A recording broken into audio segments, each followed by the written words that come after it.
Let's have a look at the other one now. 31 का B देख लो एक बार.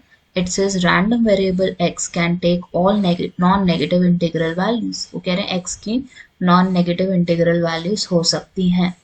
The probability that x takes the value r is proportional to 5 to the power minus r.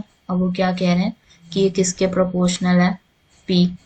This is proportional to 5 to the power minus r. ठीक है.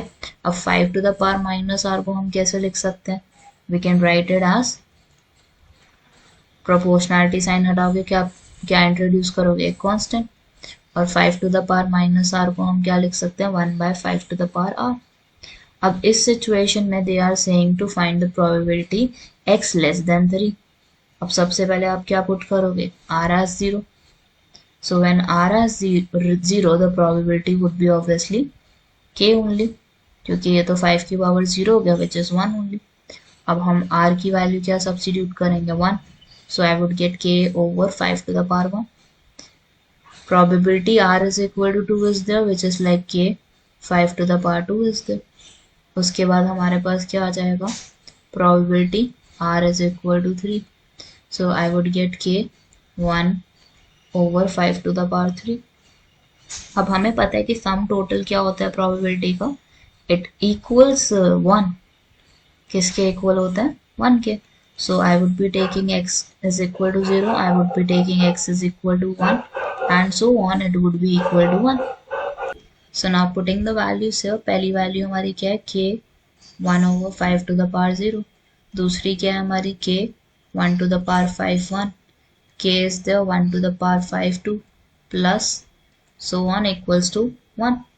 तो हमारे पास यहाँ पे situation क्या आ रही है? This is the case of 1/5. 1/5 to the power 1 plus 1 over 5 to the power 2. This is equivalent to 1. अब इसका सॉल्यूशन हमें पता है कि क्या होता है. अब यहाँ पे this is the case of GP और इन्फिनाइट जीपी है, तो सम टोटल हमारा किसके इक्विवेलेंट होता है? a 1 minus r, और a क्या हमारे यहाँ पे फर्स्ट वैल्यू है. So here in this case first value is 1 over 5 to the power 0 which is 1. Division में क्या आ जाएगा? 1 is there, और r क्या आएगा हमारा? कितना चेंज आ रहा है हर एक टर्म के बीच में? 1/5 का. So solving this you would get the value for k. किसकी वैल्यू मिल जाएगी आपको? k की वैल्यू मिल जाएगी. Now here in this case k is there on the left hand side. k कहाँ पे? हमारा लेफ्ट हैंड साइड पे है. ठीक है. This is k here. Right hand side पे हमारे पास क्या आएगा? मतलब इसको सॉल्व कैसे करेंगे ब्रैकेट वाले पार्ट को? This is by taking 5 as the LCM. 1 is there. नीचे हमारे पास 5 minus 1 आ गया, 5 आ गया डिवीजन में. Then it would be equal to 1. अब इसको सिंप्लीफाई करना है हमें, तो सिंप्लीफाई कैसे करोगे आप? You will take 5 up, so it would become 5 over 4. ये हो गया हमारा 5 over 4, और k की वैल्यू क्या आ जाती है हमारे यहाँ से? 4/5. k की वैल्यू तो हमारी 4/5 आ गई है.